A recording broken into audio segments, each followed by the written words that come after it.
Okay, so we're continuing on Daf Mem Omid Beis in Perek HaMafkid, and we just started the Mishnah last week, which was the sort of the continuation. Is a second Mishnah. The first Mishnah had to do with what you do with hard fruit. In other words, not non-liquid, but solid objects that are given to you as a pikadon, and then there's shrinkage.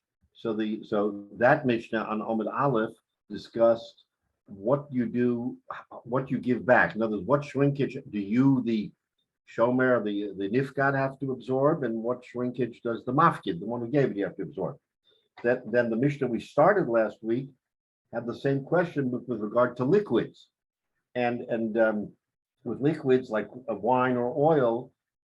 We've said, and it's a common knowledge, that there is shrinkage because you have sediment that collects, you have barrels or jugs that absorb part of the liquid. So the Gemara wrestles with this question: who bears the responsibility when there's a shortage? And yet, so the Mishnah gave us some clues with regard to wine. They said some machlokes tanoim, whether it's a fifth or a sixth. With regard to oil, it's 1.5 lug per 100 that we say that there is shrinkage. All right, so that's more or less the inyan we're in. Now, this Gemara we're going to learn today takes a different approach, a very interesting question to which there are more interesting answers than the question. So let's go on Mem Omid Beis, and we're going to do it. We're going to start about maybe 8 or so lines from the top. There are 2 dots. And the Gemara says, Rabbi Yehuda Omer, the last couple of words of the line. Rabbi Yehuda Omer Afamocher, right? That's what we are. Excuse me. The number you just said was, I think, 1.5 in 100. 1.5 lug of 100. All right. Is that considered a standard for comparison if people are discussing more or less, but 1.5 is the number that would be used? That's what Chazal resorted to when they sort of did an evaluation as to the realities of it. It probably came out close to that, so they established that 1.5 is the number that you can deduct, or say that when you give him back, if it's a case of a pikadon, or even the case of a sale, then 1.5 is that number. Now, what's important to keep in mind, and this Gemara today will emphasize that, is that there is a very slim profit margin that the Gemara attributes to the person holding this, whether it's the seller or the mafki or the nifgad. There isn't a big margin here. If you start playing with the margins, then there's almost nothing in it for him. So we're not talking about getting rich here. Remember what the Gemara said last week. We were learning that a profit should be about 1/6, and we started quibbling. What is 1/6? Maybe, and so why doesn't he charge more? A little bit more. He can make more than 1/6. Why is it? Gemara goes back and forth, and you get a moral answer as more than anything else. Is that this is what passes for a yid when he is in retail. This is mekach memker, that we're dealing with what we could fairly say is a fairly low income group of people. I mean, that's fairly clear. And even today, in today's Israeli society, it's mostly the frum, I would say, generally speaking.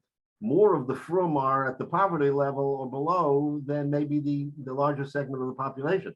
So they're all our brothers. Don't get me wrong, but Achena B'nai Yisrael who sit and learn, or they make very little money, and every piasta, every little shekel, everything counts.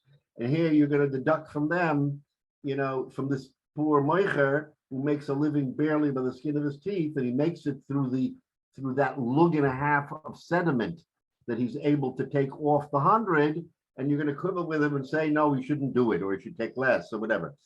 That's how slim and tight this is. So you have to understand in the context of the Gemara, that's what we're talking about. We're talking about in a society where there was not a lot of wealth, and where people just went on, and the Gemara, to your point, Jay, probably after doing a thorough survey and understanding what it is that this is, this mekach hamemka, this oil is a vital part of their lives. They need it. So how are we going to balance the profit margin that he has to take versus the hit that the other guy has to take in terms of deducting some of the oil from his purchase, so they'll have a little bit less oil than he actually bought. If he bought 100, he's only going to have 98 and a half. All right, so something's got to give somewhere. Rabbi, how do we reconcile that we don't have such a thin profit margin today for businesses, including the type you're talking about, that manufacture oil today, and that halachically that's permitted? Right. So this is why we say shebechol dar v'dar.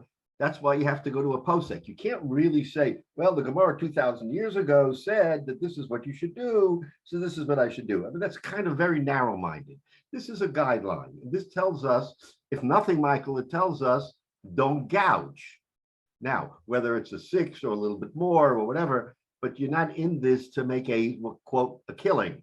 So I think that, and you'll see from the Gemara as we develop this, that there was a sense of moral mission to how people should conduct themselves in mekach and memker, in retail. Retail was, of course, the heart of everybody needs to buy, everybody needs food, everybody needs this. So both from the seller side and from the buyer side, there has to be a balance. So today, maybe that balance is out of whack because we're dealing with numbers that are so much greater than what the Gemara is talking about. But I think in the back of our minds, this should be sort of the exemplar. This should be sort of the model.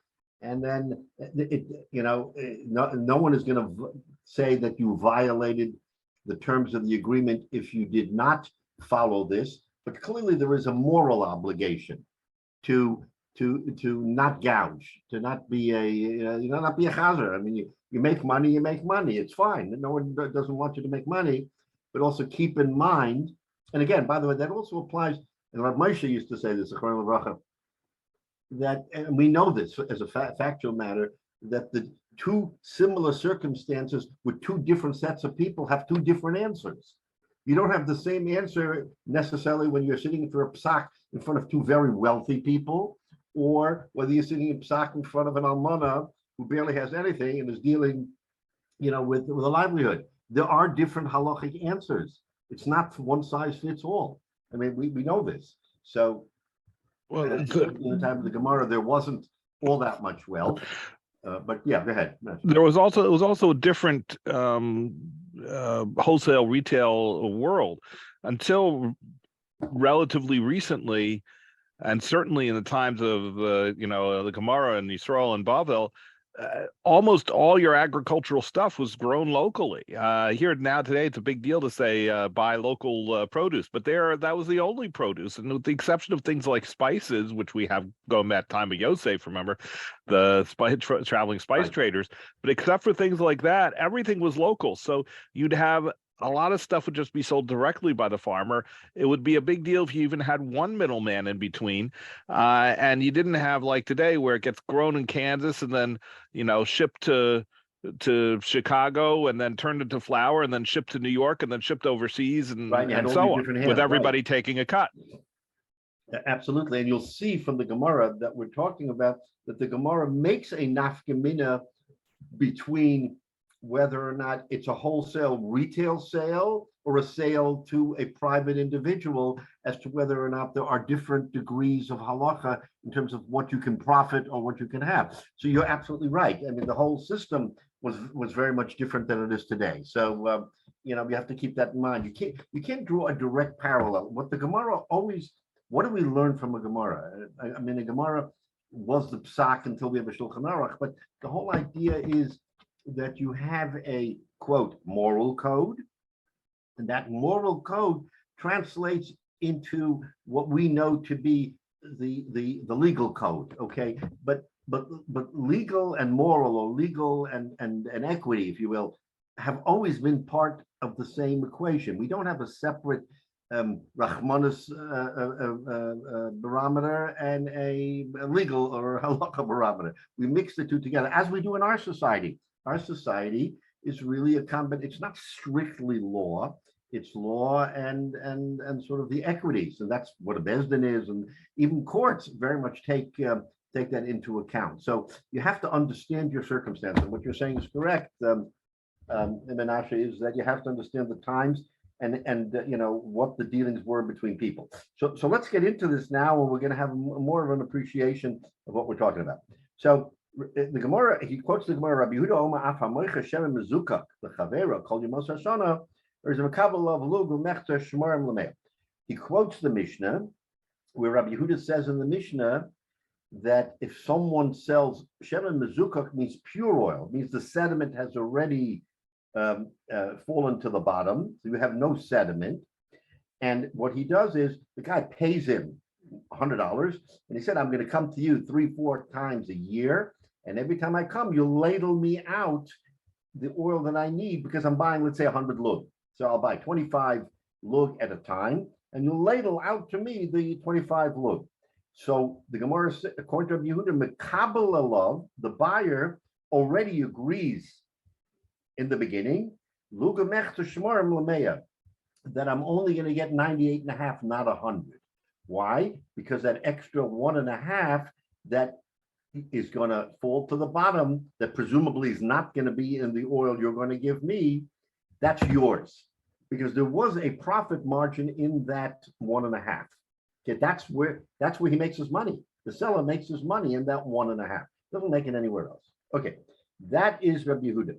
Now, the Chachamim, which is, it's not mentioned specifically, but the Chachamim argue, or they dispute Rabbi Yehuda, and they say, not true. There is no such agreement between the buyer and the seller that the buyer has to absorb 1.5 lug per 100 shemen. He gets back what he bargained for. I bought 100, I'm going to get back 100.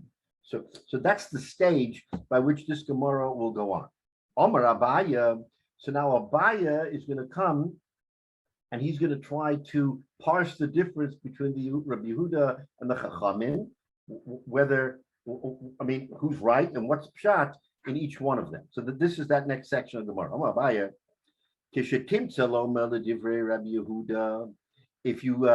take a look at Rabbi Yehuda, what he says, underlying his reason for saying that inherently there is a 1.5 lug payment. Why? Mutar la'arev shmarim. Because it's permissible to remix the sediment into the oil. So now he's giving us just a chiddush. The oil settles, pure oil.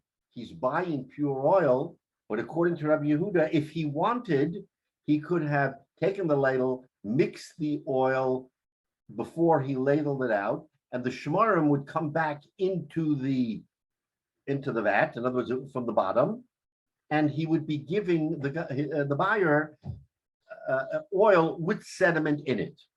Mutar la'arev shmarim. The divrei chachamim also la'arev shmarim.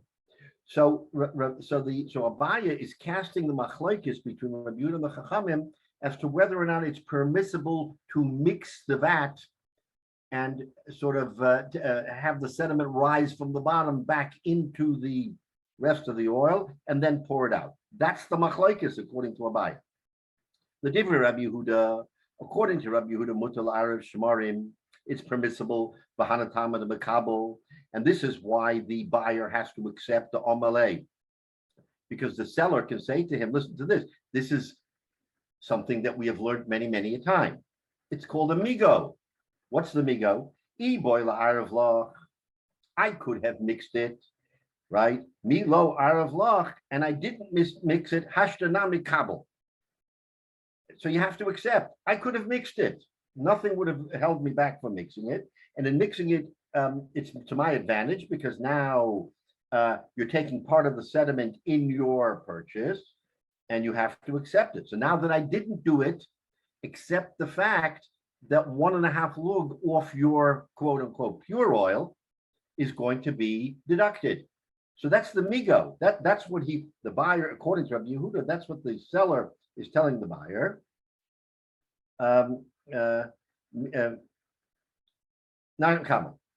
So okay, I understand it's amigo, but wait a minute. Now the buyer says back to the seller, "V'le I arvis le have a misdaven li hashta my ovid le l'chudei lo misdaven li." So now the Gemara is telling us, you know what the setting is? The setting is you have a wholesaler and a retailer.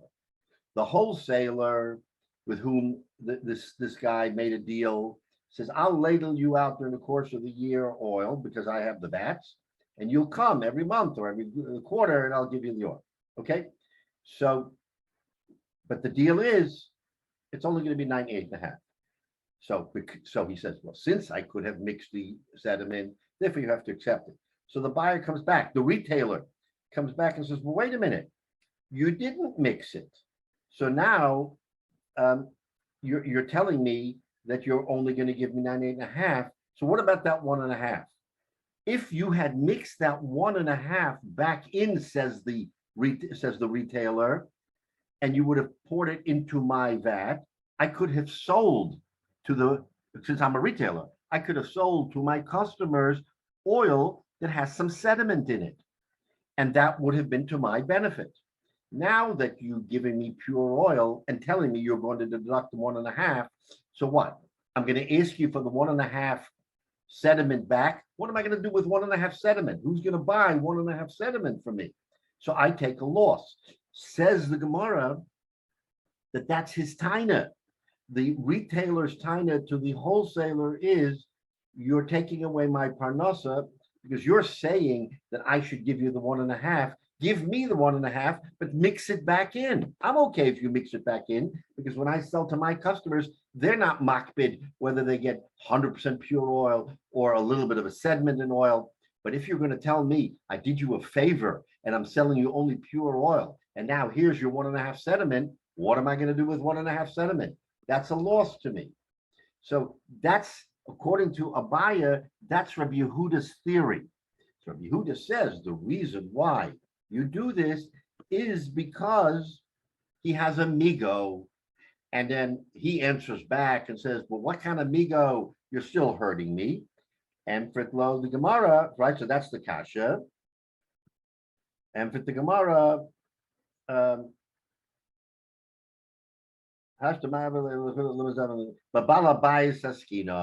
so then the Gemara has to change its tune and says, we're not talking about a wholesaler and a retailer. We're talking about a wholesaler and a balabayas. The balabayas is you and me. In other words, like you said, there's no middleman. The wholesaler sells directly to the householder, and the householder is okay with that 1.5 lug that gets absorbed, because what does he care? I mean, to him, the pure oil versus a little bit of sediment makes no nafkamina. And again, that 1.5 is the profit that the wholesaler is earning. So the Gemara's answer, according to Baya, is, okay, we have to be dealing with a private hand, not a retailer, because with a retailer, there's a good kasha. He asks him, don't do me favors, mix it up, sell it to me with the mix, and I'll resell it with the mix, and I won't take a loss. Says the Gemara, okay, I agree with you. In the case of a wholesale retailer, we have a problem. But our Gemara is talking about a wholesaler versus a balabas, and the balabas, when he buys it, you and me, okay, so we have a little sediment. It doesn't really matter too much to me because I use the oil with the sediment. So that's Rabbi, go ahead, Michael. Isn't this a quality differential? I mean, the fact is that if the standard grade has sediment contained in it, then it has a going price that assumes the 1.5 lug per 100 sediment embedded in it. If the sediment is removed, the price should be higher because the sediment has less. So it's a higher quality because you don't have the sediment. Exactly. Now, right. The question is whether halachically you force the person to maintain the same price comparison with or without that standard. But, and it doesn't strike me that, and maybe I'm wrong, doesn't strike me in those times that they had an enforcer that went in and made sure this was an honor system as far as But, obviously no, somebody's not going to buy from you if you don't have the quality that they need. So isn't there a distinction there? There is a distinction, and I think what the Gemara inherently is telling us, as you just pointed out, since there wasn't a code, there weren't strict guidelines, there wasn't an enforcement police that said, what are you doing? So the parties have to set the standard of what we're doing. If you as a wholesaler are dealing with a retailer, both of you have to know going in, this is what it is. There's 100 lug, there's got to be sediment. The sediment is the only way the wholesaler makes any money. That's his profit. So if the wholesaler is selling to the retailer, then unless the retailer is makbid and he says to the wholesaler in advance, I want this, I want 100% pure oil because my people are discerning and they need 100% pure oil. And the seller says to him, that's okay, but I need to make some money. How am I going to make $1? I'm helping you. I'm the wholesaler. How am I going to make any money? If I don't take a little bit off yours, you want to pay me more? Okay, pay me an extra couple shekel for the pure oil and we'll be okay. So, Michael, the point is that the buyer and the seller have to know their customer going in. The nafkamina, and again, the Gemara is going through this in real time as we speak it out and coming to a conclusion that, you know what, you're right. There's a different standard if a wholesaler sells to a retailer or if he sells to the general public, because the general public also went to a wholesaler as we do today. We go to wholesalers and skip the middleman. So when we go to the wholesaler, skip the middleman, the Gemara is telling us a balabas is not makbid. He's not as particular as the retailer. I need only 100% pure oil. It's okay if I take a little sediment because A, I understand that that's the profit margin that the seller is making. And B, when I cook with that oil, I barely, on 100 lug, a little bit of sediment makes no difference to me. If you're a chef and you're a quality chef, and everything is like kechuta sara, has to be so. If there's a little bit of sediment in my oil, my customers who come to my restaurant or that my customers are going to say, what's going on here? This doesn't taste like it should. So the Gemara is actually giving us a real life understanding that there are two tracks here. And the track that sells to the retailer has to be thoroughly discussed in advance so that the buyer and the seller know what they're getting. And you'll see from the line of the Gemara that the seller has a point here in that you got to help me out. I'm not here just to be a pass-through. I got to make some money. How am I going to make the money? You want it pure? Fine, pay me a little bit extra and I'll give you the pure. But if not, then you have to give me a lug and a half for my effort. That was the barter system. So in essence, it's giving us an understanding of the mekach and memker of the time and telling us that there is a difference between buying and selling to the general public or buying and selling to those who are more refined, i.e. the retailers who say, no, this is what I need, but I'm willing to pay for it. You can't just have it both ways. So that's how a buyer, but it's interesting that Abaye is telling us in Rabbi Yehuda, the reason why Rabbi Yehuda can say what he says is because there's amigo. He has amigo where he could have said, this is what I could have done. So I didn't. In order to give you pure, you've got to pay me. And the other guy comes back and says, you know what? I wish you had put the sediment in because this way I could have sold my customers with the sediment. Now I'm stuck with a lug and a half of sediment, which I can't sell, and I'm taking a loss. So I think it's a question of speaking out clearly between the buyer and the seller. In other words, what are the terms? What are we transacting here? Once the terms are clear, then it's going to be clear what the buyer is allowed to do and what the seller is allowed to do and what the buyer is buying. So that's pshat in Rabbi Yehuda. Abaye is giving us pshat in Rabbi Yehuda. Okay. The nichale b'tzela, says the Gemara, because a regular person is okay with the mixture. So let's look at Rashi. Rashi says, okay, so there's a machlokes between Rabbi Yehuda and the Chachamim. According to Rabbi Yehuda, mutal arav shmarim, says Rashi, hamoicha shemen lechavero stam be'eshu mezukah, where the oil is pure, sheshaku v'shaktu shomrav Mutar lo where in other words the sediment has already fallen to the bottom. It's permissible. Mutar lo la'arev. He's allowed to mix a levalvo shamarim and meshuko sheyachru v'yisarvu v'yotzer ma'ashemen v'techamida. There is nothing to restrain him just because the sediment settled. There is nothing that restrains him from mixing it up again. According to the Chachamim, also la'arev shamarim shebecheskes mezukah lachu, because the buyer bought it in a chazaka in a state where it was pure. V'zeh mekalkalo. And the shamarim, the sediment, mekalkalo, it makes it, it destroys it.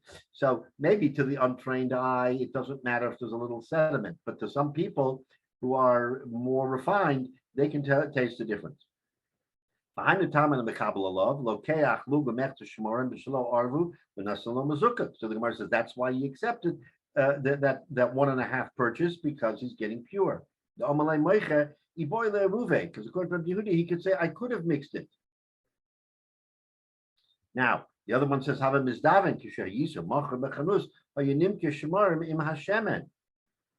so I could have sold it.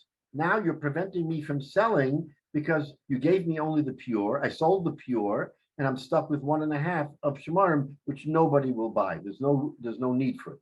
And for the Gemara, says Rashi, Balabais Eskinan, Shahalokeach Balabaisu, Belachul Beso. He's buying it for his own house, and either he doesn't care or he doesn't even realize that there's a little bit of sediment. How much sediment is there going to be? I mean, he's not in the 100 lug. 1.5 is just, it's about 1.5%. I mean, most people won't even realize that there's a little bit of a sediment inside. Okay, that's the pshat in Rabbi Yehuda. We understand that now. Now, says the Gemara Viter. Okay, so Velei Malay. So having said that, so now the kasha becomes in Abaya. Let's take in Abaya's explanation of Rabbi Yehuda. Here is the kasha. The Gemara Velei Malay Midlo Arvislei Achula Achalislei. So he's introducing a concept, and he's saying, how do you know that in Rabbi Yehuda, what I just, that what Abai explained in Rabbi Yehuda is correct? Maybe Rabbi Yehuda agrees that if a person doesn't say in so many words, I'm giving you 98.5, and 1.5 is for me. If he doesn't say it, then the assumption is that he's maskim and giving it up. In other words, in Rabbi Yehuda, how do we know that Rabbi Yehuda takes this position? Maybe he says, you know what? You're right. The 1.5 I give it up. And therefore, you're right, you're going to get back 100 lug. So the kasha now is, according to Rabbi Yehuda, how do we know that if a person doesn't articulate in so many words, this is my intent, that we can impute that intent? What does it mean? Okay, so let's take a look at the Gemara and we'll understand what the kasha is. Excuse me.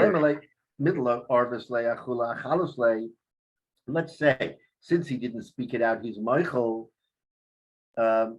So the Gemara says Rabbi Yehuda l'tamei. So what is Rabbi Yehuda's l'tamei? Why? The lesle mechila, that a person isn't automatically Michael. He doesn't give up his rights to something because he doesn't articulate it. So what does that mean? Let's look at this brisa and we'll understand what he means. Now, so he brings out a brisa in Baba Basra. It's nan mochalo yasat semed. There was a case in Baba Basra where two people were transacting, and one was buying an ox and a yoke from somebody else. So according to Rabbi Yehuda, if he said, I want to buy the tzemed, the yoke, says the Gemara, says the Mishnah, lo mochalois habakar. You don't assume that when he said yoke, he meant, I'm buying the cattle that the yoke is on. So they're standing there in the marketplace. There is a yoke that's attached to an animal, and Reuven says to Shimon, here, I'm buying the yoke. Says the Mishnah there, he's buying the yoke, but not the animal. Right? So what does that tell us? That tells us you don't make an assumption. You don't say that because he bought the yoke, he automatically bought the animal. You have to speak it out and say, I am buying the yoke and the animal. That's what we mean by speaking out. In other words, you don't make an assumption that because he didn't say something that it's included. We're going to see how, and that affects our Gemara here. Take a look. And Rabbi Yehuda Omer Hadomim Modian. And Rabbi Yehuda says in that Mishnah, wait a minute, let's look at what the money involved here is. Ketza. If Reuben says to Shimon, I'm buying your yoke for 200 zuz, everybody knows that a yoke isn't worth 200 zuz, right? So if he's buying it for 200 zuz, we got to look at behind it. That the amount of money is not a proof. So what do we mean? We mean that it's clear that according to Rabbi Yehuda, if he says, I'm buying your yoke for 200 zuz, that he doesn't mean just the yoke. He would have bought for 200 zuz also the cattle, because the yoke itself is worth 50 zuz. He must have meant 50 for the yoke, 150 for the cattle. According to the Rabbanim, no. He could have said 200 zuz for the yoke, and he means 200 zuz for the yoke because a person makes certain assumptions. And the assumption is if he's putting 200 on the table and he says a yoke, that's what he means. So what do we see in this machlekes? We see in this machlekes that the Rabbanan are not makbid on the Lashon, and Rabbi Yehuda is makbid on the Lashon. Now, how does that translate to our Gemara? Let's look at our Gemara. V'hana tama delo makabel. So the reason here, now let's get back to our Gemara. If over here in our Gemara, the fellow said, I'm selling you 100, the Lut Shemen, and he says, here's the pure oil.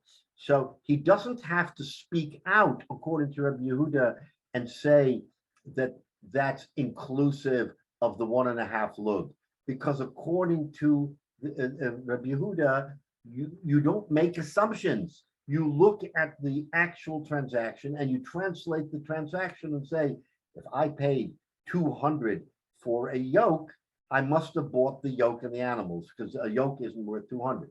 Same with the shemen. If I said 100 lug and look, then I meant inclusive of the sediment. Did I say I'm going to sell you only the 98 and then you're going to get? I'm going to sell you 100. You're going to get back 100 of the oil. I didn't say that. I didn't articulate it.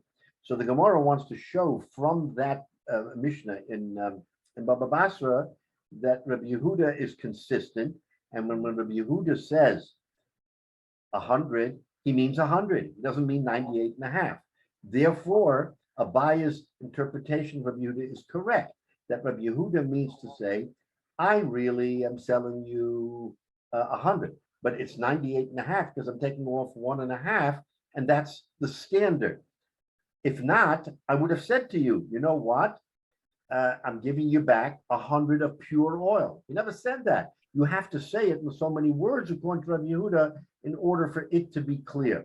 So therefore, Abaya's interpretation of Rabbi Yehuda means to say that Rabbi Yehuda is right by giving him back only 98.5. Yeah, Jay. I'm just a little behind on something here. Why didn't they automatically have in commerce, another part of the barrel to get rid of the sediment? I mean, nobody, if it has no value, what's the point of storing wine with sediment when the sediment is just creates all of these problems that we're talking about? Yeah, but obviously it was not possible for them to sort of have a outlet for the sediment to be poured off, because when you imagine this big barrel of 100 lug, whatever the size, I'm sure it's a good sized barrel. So you've got 100 lug inside, you pour in, here we're talking about shemen, or it could be wine, let's say the shemen, and then you let it sit. Now, in the course of time, the sediment falls to the bottom, but how are you going to get rid of it? There's no You siphon off the top, Rabbi. We You have that. on siphon our- it off. We have No, that on it's- every house that has a hot water heater. On the bottom, there's a vent and a thing to open up to get rid of the sediment. Yeah, in 2020, in 2021, Yeah, but it's 23. In the time of the Gemara, they So- didn't have such But sophisticated this- barrels. Made out of wood, they had valves and other kinds of things. I'm saying, Yeah. why didn't the commerce move towards, I don't want wine with sediment. I only want to buy clean stuff, whether it's oil or wine. The only thing I can say to you, Jay, is if they would have, if they could have, they would have. If there was such a Metzias where they could easily remove the sediment and make this a non-issue, they certainly would have done it. Obviously, they couldn't remove it, so the Gemara says, who is going to eat the cost of that 1.5 lug? Look, if you can purify the oil while it's in the barrel, then I'm sure the Gemara would have said, purify the oil. It's very clear what you have left is just pure oil, end of machlokes. And by the way, that might have been better for the seller, because if he could have siphoned off that 1.5, that's his profit, then he can do something with that 1.5. Why shouldn't he be able to take advantage of that siphoning off process and then take the 1.5 as his profit? I don't know what you do with sediment for 1.5. I have no idea, but clearly that was not an option. Yeah, Menashe. Okay, so two things. So first of all, on this, I actually, while it's been going on, I Googled a little bit and I read an article about this. And apparently this is a problem even today. And I was looking to see if there was anything about percentages. I didn't see that, but apparently there are two ways that you can take off the sediment, and apparently can also be residual water from the processing, which is equally bad. So the oil floats on top, and then there's this water, if there is any, and the sediment as it settles out. And you can either pull it off from the bottom, but then you need the right kind of valve and all to do, which I'm guessing they didn't have as well, easily to do that Right. back then. Or you can siphon it off from the top, but if you siphon off from the top, apparently there's other complications of air getting into it, oxygen getting into it, which isn't good for the oil either. It can make it go rancid faster. So there's no perfect, easy solution even today. But in addition, it was very clear that you wouldn't filter out your sediment immediately. You would let it settle naturally for weeks or months. Right. And so this isn't something where so my guess is that they would press the oil, they'd put it in the barrel, and then they would let it sit. And so if you caught it at the right time and filtered it out, great, but you're not going to do that I'm guessing you wouldn't necessarily do it if you don't know when you're going to sell it. But if So they it would had- just Run it sit. through a cloth. All you have to do is run it through a cloth. Apparently it's easier said than done. Yeah, but what did they do? They must have had some way of getting Yeah. pure oil, because they did it in the basement. Well, one way to do it is to let it naturally Manola. settle, You let it and then you settle. ladle it out when you need it. That's right. Once it's Yeah, but- naturally settled, all you have is pure oil, but you All don't you just need have is pure a- oil. You have Wait a to minute. set them in the bottom. If the barrels are upright, you just need a tube that reaches down to the bottom and you suck it out from the bottom. That's, But they didn't have such good pumps and all, though, you don't need a lot of, you don't need advanced pumps. Hey, they were smart enough to do the conduits and You know what? everything, I- the I think- aqueducts. I think everyone has the right idea, but I think we have to accept the limitations, because the Gemara doesn't tell us, Jay, for instance, here's a simple solution. Take a straw and push it all the way down, suck up the sediment, end of story. Inherently, in the non-answer is the answer. They didn't have the capability, or for some reason that wasn't the appropriate way of doing it. So we're stuck with this method, and we have to balance the seller and the buyer. You're right. Maybe there was a way and they could have done it and they didn't do it. But Lamaisa, they didn't do it. Now, we're not finished here because we have another problem. We have to. All right. Before I have another thing, which I was going to mention before this whole conversation, which is we're talking here, unlike some of the other things where we had a tenth, a sixth, or whatever, here we're talking 1.5%. That's a very relatively small amount, which is good. But what that means, though, I would think, just like today, you look, there's different brands of oil, there's the virgin, the extra virgin, and the this and that, different types, and there's a wide variety of prices. and presumably mostly based on quality. So wouldn't there be a difference? You know, there might be oil. Oh, this batch didn't come out tasting so good. You could burn it just fine, but it wouldn't be great for putting on your salad, and and so on, and end up with differences in price that could be more than just 1.5%.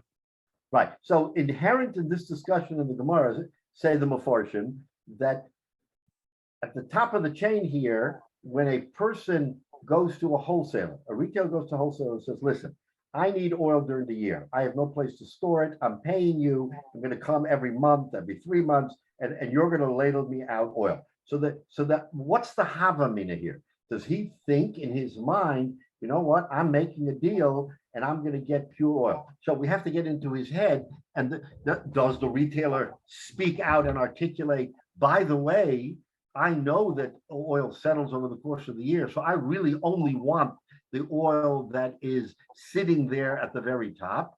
So that's part of the discussion. The Gemara doesn't say that in so many words, but inherently, he's not makbid. The Gemara is saying, inherently, he's not makbid. So if he's not makbid, says Rabbi Yehuda, I could have mixed all of this back up every 3 months, and you would have gotten 98.5% oil and a fraction of sediment. Okay, fine. I didn't do it, but that's why you're only getting 98.5%. So Rabbi Yehuda, because of this migo, is saying, you're not makbid. You didn't tell me you're makbid. If you had told me that you were particular about it, we would have gone through, the particulars. Therefore, at the end of the day, this is what it is. The retailer says, not makbid? What are you talking about? I'm a retailer. I need every drop of oil I can get to resell. By taking off 1.5, you're inhibiting me from making a profit on 1.5 additional lug of oil, and that's not right. So he says, but I could have mixed it. So okay. So now what we just said in the Gemara is that the retailer says, but you didn't mix it. So that means that you were Michael, that you a seller, you forgave it because you didn't mix it.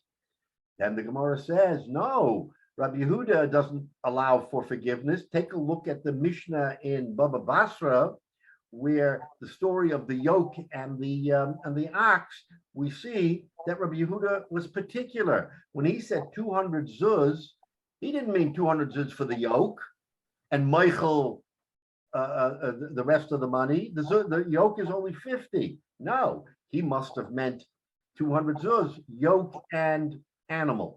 So we see clearly that Rabbi Yehuda does not subscribe to the idea of mechila, freebie. Therefore, in our Gemara, even though he didn't speak out the extra lug and a half, he never forgave the lug and a half and said, yeah, I'll sell it to you, and the lug and a half will be included, and you'll get it all back. Clearly, he meant that he's going to sell him 98.5, and 1.5 will belong to the seller, so he can make a profit. That's how Abaya interprets Rabbi Yehuda as to why Rabbi Yehuda says what he says. So that's the progression. Now, let's just finish. So what about the Chachamim? The Chachamim were the ones who said, no. This is not the case. According to the Chachamim, when in the Gemara in Bava Basra, when the guy he had 200 zuz, and he said, I want that yoke, and he gave him 200 zuz, says the Gemara, that's all he gets. He gets a yoke. The yoke is worth 50. It's okay. He gave him 200. He was a good guy. He had 200 in his pocket. He gave him 200 for the yoke. What? Yeah, says the Gemara there in Bava Basra. That's Chachamim's interpretation. I said 200 for the yoke. I meant 200 for the yoke, not 200 for the yoke and the animal. So according to the Chachamim, mechila does become automatic. In other words, we inherently say that he's Michael. If we say that, Chachamim also la'arif shmarim, since according to the Chachamim, says Abaya earlier, the pshat is you cannot, once it separates, you cannot mix. And that's why the buyer does not have to accept the amalei boys laruve. Would I have allowed you? Of course, I wouldn't have allowed you to mix it. It's forbidden. Hashtanami lo mikablina. Therefore, I will not accept it. That's why, according to the Chachamim, the buyer gets a whole 100 lug back, not 98 and a half. We'll deal with that with the fallout from that in a minute.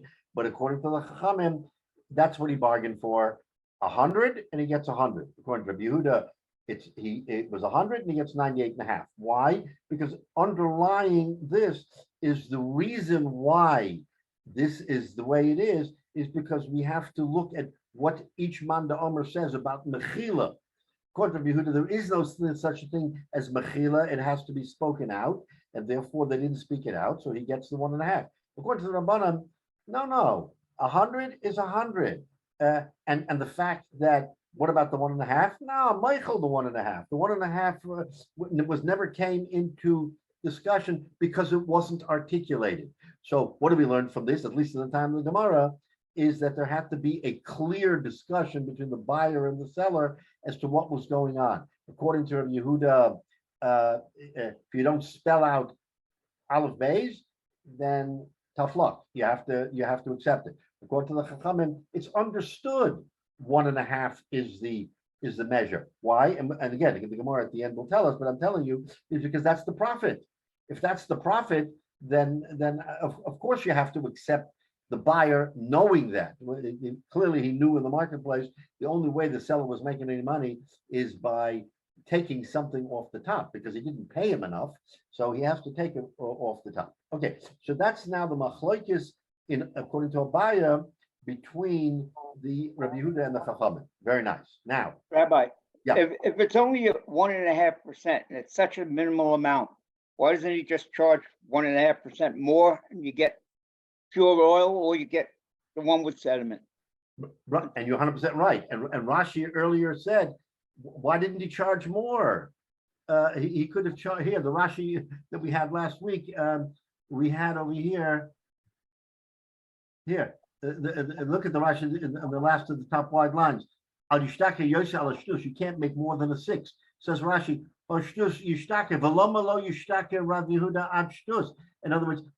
in other words,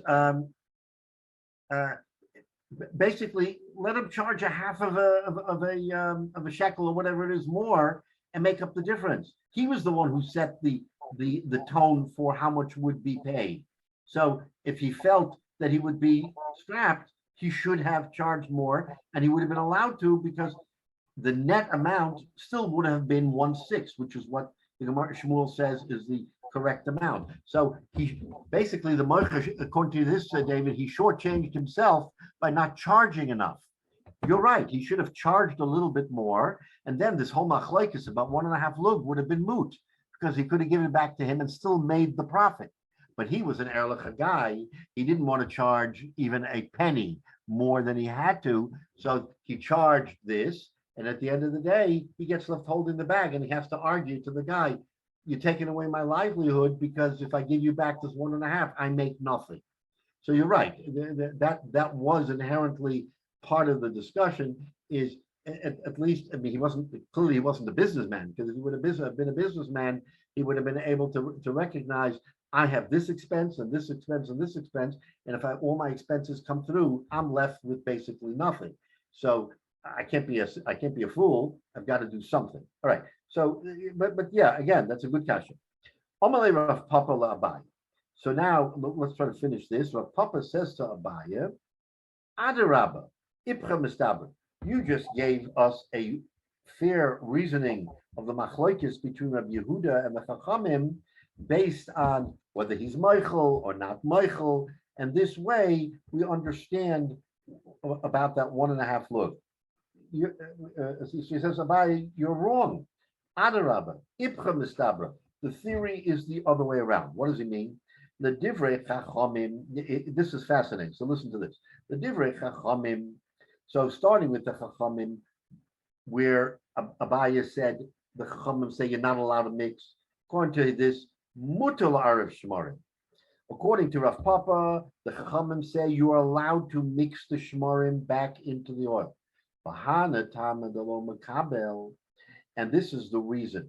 why the retailer did not accept the Omar lay, because the retailer said to the wholesaler, Midelo arvisly, since you didn't mix it achuli achalisly, then clearly a Michael, because you gave up your right to mix. In other words, he's saying to the buyer is saying to the seller, you could have mixed. Why didn't you mix? Because you gave up on mixing. So the theory of achule achale that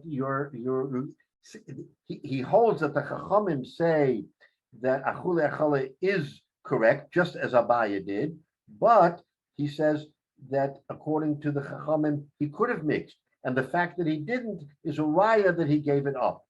Therefore, the Chachamim say, you're stuck. You see, by going Ibcha, by flipping the script, he's saying, really, the Chachamim say you're allowed to mix oil. But why, if you're allowed to mix oil, then why should the seller not get his 1.5? You know why? The Amalek is the buyer, says to the seller, Midloi Iris, Achulele. Since you didn't mix it, you have no migo, and you're stuck. The Divri Rabbi Yehuda, but according to Rabbi Yehuda, also la'arav shmarim, exactly the opposite. You're not allowed to mix shmarim back in. Once it separates, it separates. The Hanatam and the Makabel, and the reason why you're imputing that the buyer accepts the 1.5 lug as a fee, the Amra lay, because he can say to him, boy la'arve, the buyer is saying to the seller, boy la'aruve lo shareli. No, I'm saying the seller is saying to the buyer, boy la'aruve, if I would have wanted to mix lo shareli, but I wouldn't have been allowed because I'm not allowed to mix. Lo shareli la'aruve lo. Kabla leles. And you don't want to accept. In other words, I can't mix. You don't want to accept the 1.5 as a fee. Zavin v'zavin tagra ikra. What am I, a fool? This is the punchline that I've been getting at. What am I, a fool? I'm in business not to make money. I'm going to sell you 100. I'm going to have to give you 100. Where's my profit? What am I making on this? So the Gemara, by saying that, recognizes that inherent in this discussion, there has to be an understanding that the seller has to make some money. The only way he'll make money is on this 1.5. So even though he says that you cannot mix, according to this Rav Papa, you can't mix, and therefore I can't mix it back, and you don't want to accept 1.5, how could you not want to accept 1.5? What about me? Where am I going to make some money? So Rav Papa is relying on the sort of the ethics of it by saying that the machlekes really is the other way around, that Rabbi Yehuda says you can't mix, unlike Abaya who says you can. And the bottom line is that there has to be an understanding that between the buyer and seller in retail, when a wholesaler sells to a retailer, that the seller is not selling for free. So now, again, put ourselves back in the time of the Gemara. In the time of the Gemara, they didn't have a sophisticated method of figuring out mathematically this, that, and the other. It was a pashat tazach. He had a wholesaler who was in the oil business, and he had a big vat. The retailer didn't have the big vat. He needed to rely on the wholesaler. He makes a deal with the wholesaler. The wholesaler gives him oil. Inherently, there has to be a give and take between the wholesaler and the retailer. How is the wholesaler going to get paid? If he has the oil and you're paying for 100 and you're getting back 100, what's the seller making? If there's no margin between what he's selling and what he is giving him, then that's what the Gemara says over here. What am I, a fool that I'm going to go ahead and make a deal with you and make no money? So therefore, the Gemara, according to Rav Papa, has to come to the conclusion that inherent there is this understanding of the 1.5. So let's look at Rashi, and he does so by flipping the switch on the machlokes between the Chachamim and Rabbi Yehuda as to whether you can or can't mix. Okay, Semed Ha'ol is the yoke. Shehu mutal al shnei hashvarim. You put on the 2 oxen matzmidim. Hadavar yedua she'ain semed nimka b'masayim elikamo shehu im habaka machvala. only with the animals. So according to Rabbi Yehuda, it's clear what you pay for is what you get. According to the Chachamim, even though the yoke isn't worth 200, according to Abaya, he's moichel. He's moichel and saying, I'm going to give you 200 just for the yoke. Rabbi Yehuda Leslie. Rabbi Yehuda says, no, you got to speak it out. You got to say, you know what? I'm buying a yoke for 200 and I'm giving you a matana of 150 zuz because it's only worth 200. By not speaking it out, it's clear that he doesn't mean it. Says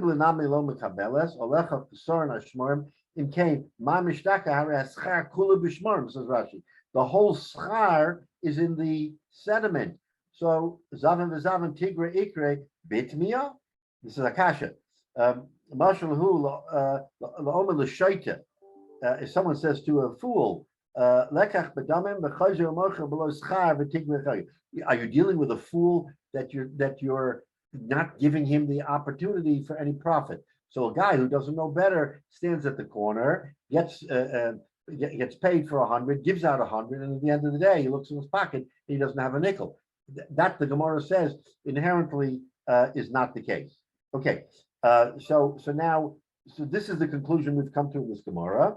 We've now said that so there's a machlokes between Abaya and Rav Papa on how you interpret, whether you interpret that Rav Yehuda is the one who says that you are allowed to mix or not allowed to mix, and the Chachamim the other way around. But at the end of the day, the Chachamim are the ones. So according to the Chachamim, this would be shver, is how you reconcile the sale with with the profit that the seller has to make, and that's a problem. So the way the Abaya answered it and said, our Gemara is talking not about wholesale retail, but about wholesale and a balabos. Rav Papa doesn't answer that. Rav Papa doesn't say that that's what we're talking about. So in Rav Papa, the question will become how he reconciles the fact that the seller will not have made a nickel if he subscribes to the fact that he has to give him back 100 lug and not 98.5.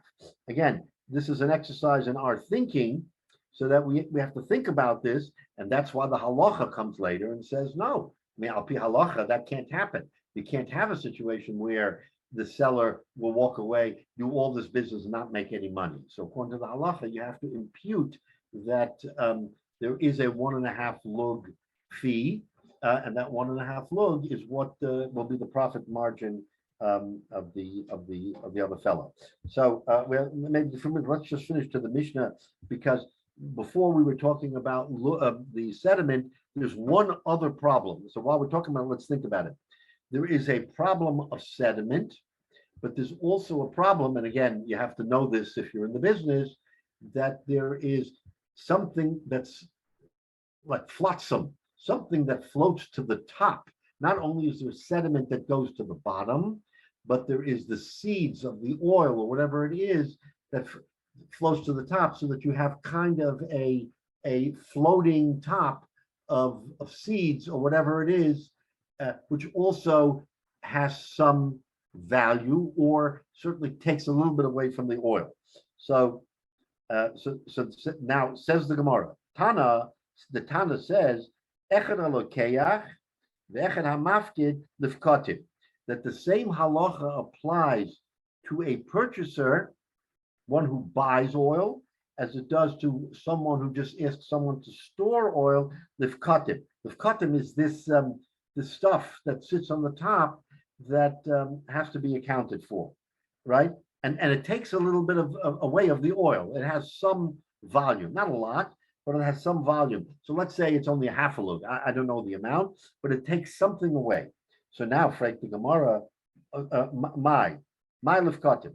What about this stuff on the top? Ilema, if you're going to say if you're going to say that just like a buyer, a retailer doesn't accept pekatim, he says to the wholesaler, "What? You're going to take away my profit because of the pekatim?" No, I'm not accepting it.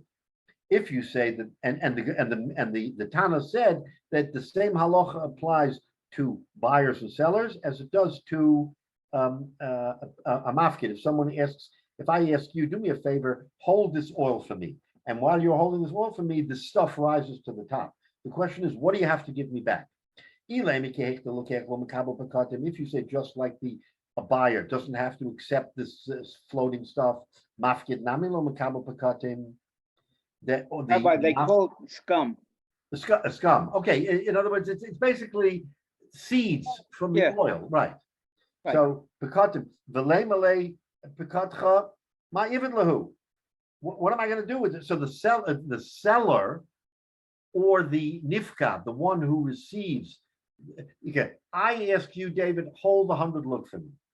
You hold 100 lug for me, and I come back a month later, and you want to give me back the 100 lug with the scum, and I say, what? Don't give me the scum. I don't want to. And he said, what do you mean? I didn't touch it. This is what happened over the course of the month. What do you want me to do? You want me to make up the difference out of my own pocket? I should give you back 100 lug of oil, and I should eat it? No, I'm giving you back what you gave me, right? Practical question. So if you're going to say that the same rule applies from a lokeach to a just like the lokeach can say, give me back 100 without the scum, so can the mafkid, the one who gave him to hold it, that can't be, because you're going to put the mocher, the guy who's receiving it, the innocent fellow who's holding it as a favor, he's going to be out of pocket a couple of cents, because he's going to have to make up the difference of the scum that accumulated on top of the oil. And that's not fair. You can't do that. Elamai, let's look at it in reverse. The lemele, so it can't be the lokeach who forces the issue. The lemele my ella kehecha the mafkid mekabel pekatim, just like the mafkid has to accept the fact that when he gave to the nifkad, that I gave you 100 and I have to get back 99.5 because I've got to absorb the loss of the scum. So therefore, the flip side is that the buyer also has to accept pekatim. In other words, he comes to the seller and says, I'm buying 100 lug, and at the end of the day, he's only going to sell him 99.5 because the scum is included. Rabbi, the scum, though, Sorry? Rabbi, the scum is what that really is. It's the part that the sediment that settles, but it's when it decomposes, it's the lighter material that floats up to the top. So That's according to this Gemara, according to this Gemara, there is sediment and there is scum. In other words, there is sediment that drifts to the bottom because that's how oil separates itself. And at the same time, Well, it separates because the heavier object is falling to the down. bottom. But then when that decomposes, the scum rises to the top because it's like you take a chunk of chocolate. So you're saying it's the same amount rises to the top is part of the sediment. Correct. So that's the 1.5% that they're talking about. But Rashi doesn't say that. According to the way Rashi understands it, there is the sediment, which is the issue we've been now discussing between Rabbi Yehuda and the Chachamim, according to Rav Papa and according to Abaya. And now we have a new issue. Not only is there a sediment issue, there's also this psilus, scum, you call it, that rises to the top in addition to the sediment, because it's a very minuscule amount, but it takes away a little bit more of the value of the oil. If it was one and the same, the Gemara is not giving us a chiddush. The Gemara is telling us, okay, we resolved the sediment issue, fine issue. But now let's address another issue. There is this very limited amount of scum, you call it, that seedlings, it's all kinds of psolas that is too light to fall to the bottom. It's not heavy. Sediment is heavy. This is too light, so it can't fall to the bottom. What does it do? On the surface of the oil, you have this little drift that comes back. The shaila is, who has to absorb the cost of the drift. It's clearly not as expensive as the sediment. So he wants to say it's not 1.5, whatever. Okay, there's no profit margin in the sediment. There's a profit margin. Here, it's just a question of. That's why I say it's not 1.5. It could be a half or a quarter of a lug. Let's make up. It's a quarter of a lug, but it is something. The question is, who absorb it? Is it fair to say that the guy who's holding the oil, the meicher, should absorb the oil? Why should he absorb the oil? The oil is something that there's no profit in it, and it happens all the time. Everybody knows it. Therefore, in order to clear and give him pure oil, you've got to take a sieve or something and just skim off the top. But that means that, let's say, 1/4 of a lug is missing. So the kasha is, who bears the responsibility for that lug, for that quarter wait, of a lug? I have another question then. I have a better question. Yeah, You have a big 55-gallon drum or whatever size drum it Yeah. is that you're giving him. So if he's not taking a full drum and he's taking a half a drum, and he doesn't want the pure, once you take that ladle to give him the oil, he's losing more oil that's left over on that ladle than he's actually getting. So he's going to say, well, that's so marginal that I don't think the but Gemara. that's no different than the scum that's on the surface. Apparently, according to this Gemara, since I'm not an expert in oil, it seems like the scum that appears on the top has some proportion that will make a difference to the buyer and seller as to who's responsible. If it was just a throwaway, neither the buyer nor seller would care. So it's not 1.5 lug, but it has to be something that is substantial enough that the buyer and the seller are going to argue who's responsible for that scum.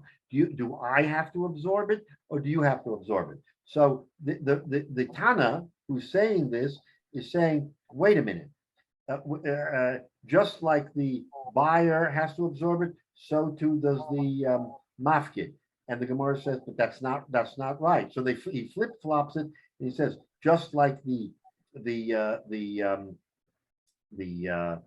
seller, Buyer. the mafkid, so too the lokeach. But either way, so he comes to the conclusion that it is the recipient, not the seller. So it's the lokeach who has to absorb it, and the person to whom is being given, the retailer.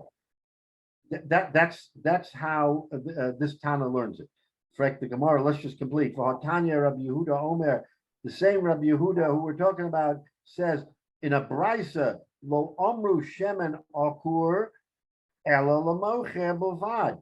The person responsible for this scum on the top is only the mocher. Back to your point, the buyer already accepted responsibility for 1.5 lug. This shows, David, that it's two separate things. The buyer accepted, according to Rabbi Yehuda, right?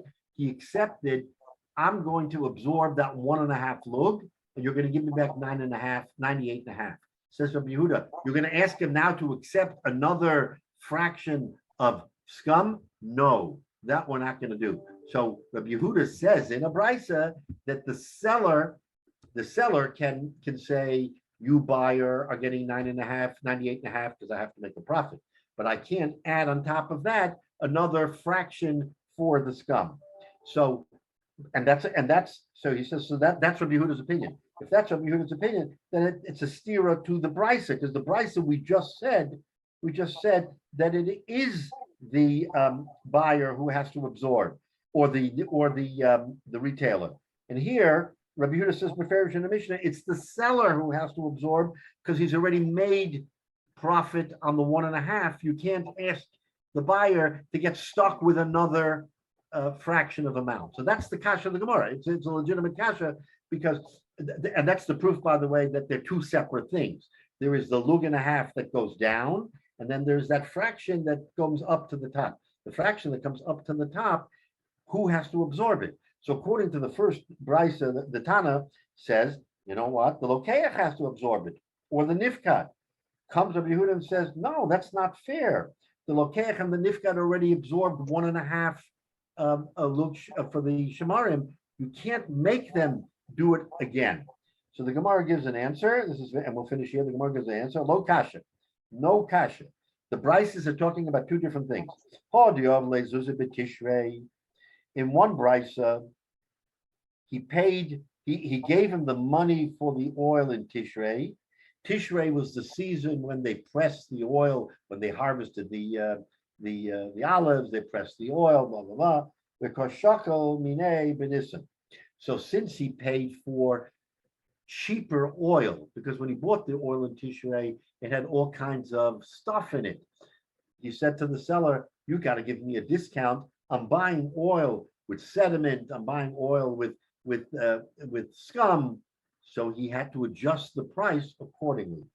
So if that's the case, we adjusted the price, then it makes sense that the mocher has to absorb then it makes sense that he's paying less, so the lokeach has to absorb it. So the first Mishnah that says, you know who has to absorb it? It's the nifkad or the lokeach. That's because he paid less for it. He paid for cheap oil, and he paid inherently for the oil. He got a discount for the oil that was going to rise to the top. So kimida the tishrei hodiyavle. So when he gives him when he ladles out the oil, he's doing it with keeping in mind the tishrei prices, which were the cheaper prices. That's why the Bryce is correct in saying that the lokeach has to absorb not only the 1.5 lug shemen of sediment, but also that a small proportion of scum also has to be absorbed by the lokeach because he got a discount in the price. It was already included in the price. But the second brisa that Rabbi Yehuda quotes, that says it's the seller who has to eat it. You know what we're talking about? Zuzi ben Nissen. He paid him in Nissen money because shakel minei ben Nissen kimida de Nissen. So now the price already is higher. Why? Because everything in Nissen has already settled. By the time you go to Nissen, the sediment has settled, the scum has already come up. There is no longer a sort of a throwaway. So he's now paying, instead of $100, instead of $95, he's paying $100 because he's getting pure oil. If he's getting pure oil, then the moicha can't say, now I'm going to charge you for the scum, because inherently in the price, he already raised the price from 95 to 100 to include or exclude, if you will, the scum. So that, says the Gemara, is the reason why there are two different prices and two different answers. One is where he paid in Tishrei money, which is cheaper money, and for cheaper money, you get what you pay for. You got to pay, and therefore you got a discount for the scum. But in Nissen money, that's not fair anymore. You can't hold him accountable and saying you buyer have to pay for the scum, is because he paid more expensively for the pure oil. So that's how the Gemara answers it, and says at the end of the day, not a kasha. Everybody, he says, and again, and the halacha, by the way, is this, is that for 100 log, 1.5 is a fair price to deduct from the 100, because that's his profit. Otherwise, the seller makes no profit. But when it comes to the scum, now we have to see when he bought it. If he bought it for cheaper money, then the meicher has to eat it. If he bought it for more expensive money, because when he bought it, it was already pure oil, pristine pure oil, then the meicher can't come back and say, now I'm charging you another couple of pennies for the scum, because I already got that money from you in the sale when I charged you more money. So let's just finish this Rashi. This is a very interesting thought. It says Rashi,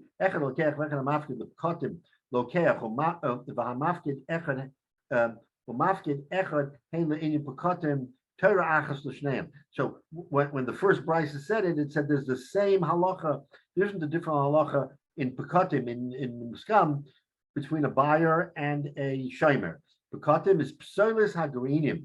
That's the seeds, the seeds hatsofen al pnei hashemen, that rise to the top. So this Rashi, David, is what defines Pekatim. It's not sediment, it's seeds oil seeds that are so light that they can't fall to the bottom. They have to come to the top, and they form a kind of a sheet of on top.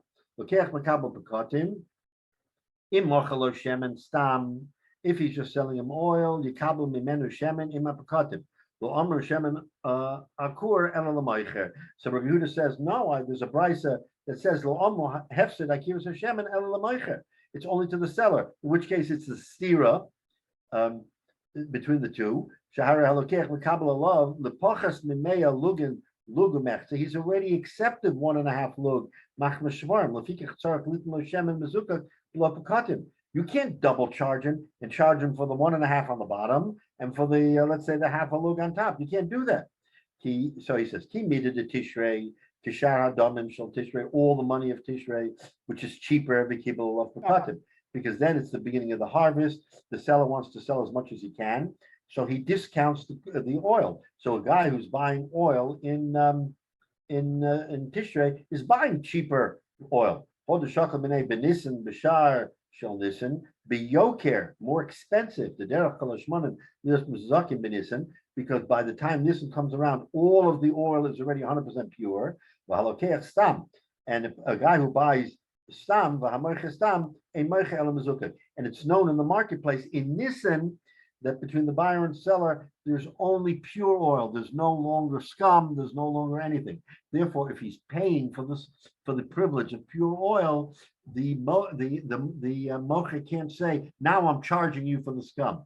That was already inherently in the price when he sold him the pure oil. Again, the beauty of this Gemara, I mean, the Gemara in the time, certainly in the time of the Gemara, today we have weights and measures and computers. And I mean, today, if they're selling on the market, you see sometimes, even in the shuk, in Eretz Yisrael or wherever you go, you see them weighing and they weigh.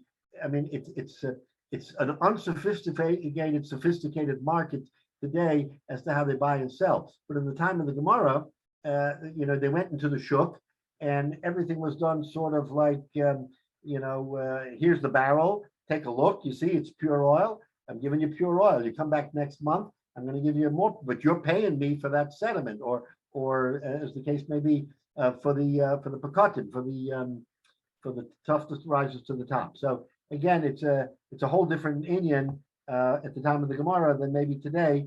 But al pi halacha, that's the way the seller makes his money. And the margin is slim, so he's got to charge for the sediment. And the machlok is here: can you charge for the pekatim? The answer is it depends whether he paid cheap money in Tishrei or he paid more expensive money in Nisan. If the deal was made in Nisan, he's got to give him pure oil all the way through. Can't charge him for the scum. If the deal was struck for the year in Tishrei, then he can add on, because in Tishrei he was paying more for the pekatim as well. All right. So here we finish. Mitzvah Shem will start the Mishnah.